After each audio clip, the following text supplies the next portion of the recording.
Hello' everyone, বহুত দুখৰ মাজতো কিছু সুখৰ বতৰা পাইছোঁ। আপোনালোকে ভিডিঅ'টো শেষলৈকে চাব। তাৰ আগত কৈ দিওঁ যে আমি জুবিনদাৰ বাবে সদায় জাষ্টিচ বিচাৰিম। আপোনালোকে CMৰ বক্তব্যখিনি শুনক শেষত।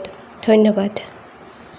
এলিমেণ্টাৰী প্ৰাথমিক বিদ্যালয়ৰ শিক্ষকৰ নিযুক্তিৰ বাবে আমি যি পৰীক্ষা বা আমি যিটো নিযুক্তিৰ প্ৰক্ৰিয়া আৰম্ভ কৰিছোঁ, সেই পৰীক্ষাৰ ফলাফল আমি 15ৰ পৰা 20 অক্টোবৰৰ ভিতৰত প্ৰকাশ কৰিম।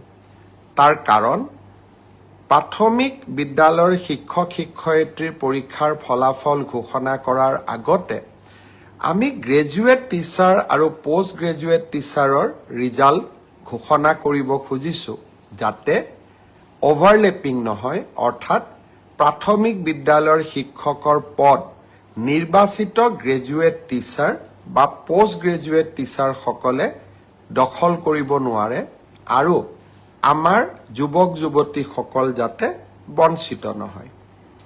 গ্ৰেজুৱেট টিচাৰ আৰু পোষ্ট গ্ৰেজুৱেট টিচাৰৰ পৰীক্ষাৰ ফলাফল আমি 15 অক্টোবৰ তাৰিখে ঘোষণা কৰিম। অৰ্থাৎ এই গোটেই পৰীক্ষাৰ ফলাফলসমূহ আমি 20 অক্টোবৰ তাৰিখৰ আগতে আমি ঘোষণা কৰিবলৈ সক্ষম হ'ম।